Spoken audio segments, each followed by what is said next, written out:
Hey, Vows Church family. I'm just wanted to get on video, wish everyone a Merry Christmas, and let you guys know just a few highlights, a few takeaways from the year, and then just a little bit of, where's the church going? What does the next season look like? I want to just share from my heart for a second before I get in. I have some notes here I'm going to work off of, but before I get there, I just want to say what has been really encouraging and what has really touched my heart this year is many of you have actually leaned into Christ, and you've leaned in to your call to biblical unity and to loving and serving one another. And many of you have not waited to be asked. You've actually just initiated a Christ-like love to your community, to your groups, and to those who have been scattered. And so I just want to say, as a pastor and as an elder team, we can't get to everybody. We try to, best we can, love well, but we know we can't get to everybody. So many of you have just said, I'm going to own that, and I'm going to get after it, and I'm going to be a part of gathering. So a couple things I want to do is I want to start just by highlighting a few key things that have been highlights for me and for the church this year.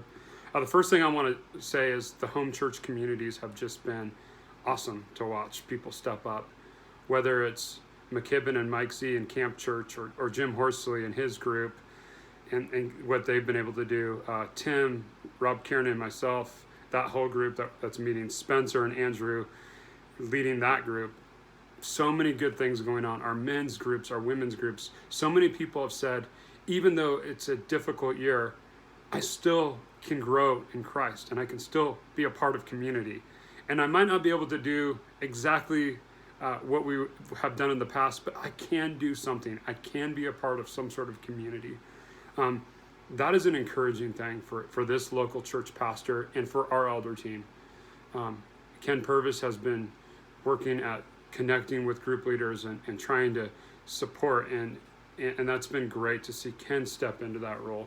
So those are just highlights for me. Those are things where I know God is at work. Second thing is just the way people have responded when there's been needs, whether it's a benevolence need in the community, whether it's the Blue River ministry that's happening actually this Christmas week, or whether it's just, hey, let's go meet some needs in the community. Friends, it is powerful and it is beautiful to be part of a church that says there is a need, let's get after it, let's go fill it.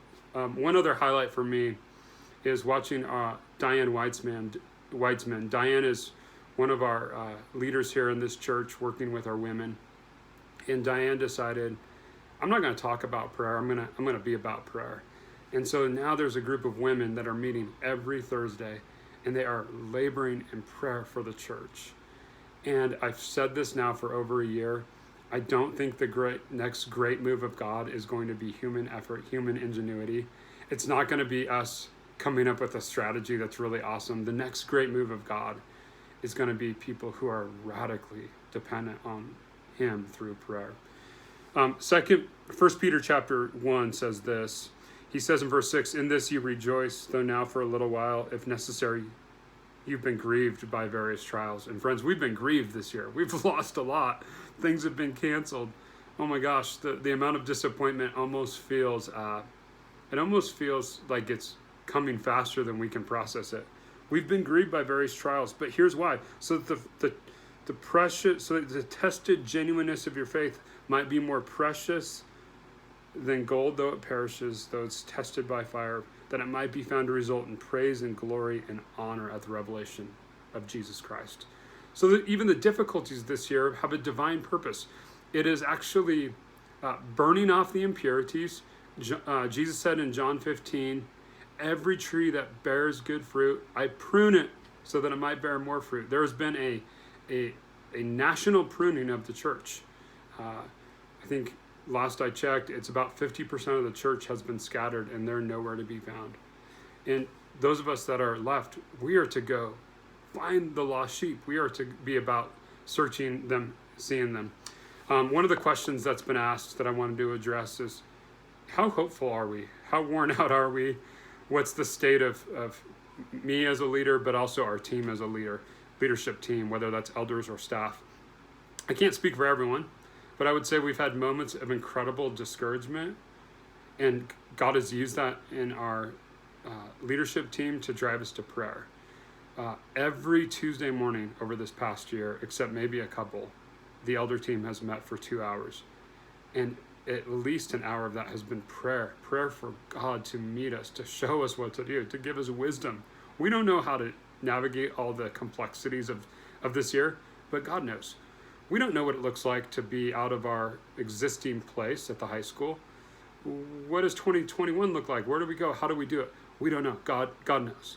So that has been both a spot of incredible struggle to come together and confess as leaders. We don't know exactly how to do this, but it has also been a source of incredible strength that God knows. I think the best way I would describe my own personal framework right now is I'm cautiously optimistic. Okay, I talked about the Stocktail Paradox with our staff team a couple weeks ago. Admiral Stocktail had been a prisoner of war, and he's once they got out, the POWs escaped. They were asked, who made it out alive? And Admiral Stockdale talked about a paradoxical emotional posture that people who made it out have this posture. Those who were overly optimistic that said, we'll be out of here by Christmas, and Christmas would come and go, and it would be January, and they would lose hope. So he said those who were overly optimistic lost hope, and they died. He said also those who were overly pessimistic and said, we're never getting out of here, they didn't make it out either. But it was this optimism that things could be different with a realism that this is where we're at. And I think that's the posture of our leadership team, that we want to have incredible optimism that God is going to bring us through this trial, through this difficulty. 2021 could look different. New possibilities, new ministries could emerge through this time. New leaders are already emerging. So that's a real thing. We're grateful for that. Where do we need growth is another question. Where do we need help? We always need help for people that want to be relationally oriented shepherds, whether that's home group leaders, men's group leaders, women's group leaders. There's a lot of people that need to be touched. We could use more people working in just what I call get her done ministry, benevolence kind of ministry, whether it's wood, bringing wood to people, whether it's some of the benevolence ministry we do in the winter is we do have a snow blowing ministry, and we get after it and we move snow for the widows of the community and for those that can't afford snow blowing. So those kinds of things, we need help. We need help with even some of our organizational growth. As the church has been decentralized in this season, how do we stay organized? How do we make sure all the parts are talking to one another? God is moving right now in our leadership team, and some leaders are really emerging and popping up. If you hear this and you go, man, I have a heart for organization, let us know. We want to get you plugged into some new groups that are popping up. One other question that's popped up is, how's the Moffat family doing? That's really kind that you guys would want to know that. We're doing great. There's a level of disappointment in canceling our sabbatical from this last year, but there is also a real level of shared burden that as a family, we really believe this is what God has for us. And the kids are doing awesome. Michelle's doing amazing with homeschool. And Friday Dad School has been a highlight. So we're doing great. So thank you for caring. So what does 2021 look like is the last thing I wanted to address during this video. And I would say 2021 is a season, I think, of transition for the church. It's a season to start asking the question, do we pursue a long-term space? Do we ever want to be in the position where we don't have a home again? So those kinds of questions are really haunting us, I think, in some really good ways. I think it's a time to cement some things and really lock down our footprint in this community. I think it's a season to develop more home church leaders, because that part of our ministry is not going away, it's only increasing, and we want to be about discipleship. So I just want to say Merry Christmas to everybody. I hope this video encourages you at some level. If you're able to be with us on the 23rd or the 24th, that is great. Wednesday the 30th, we will be taking off.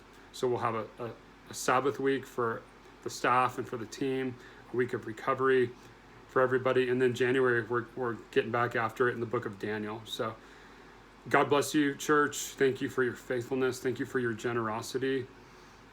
Every time we've had a financial need and we've had a situation arise or we need benevolence funds, I'm so touched that this church cares about people.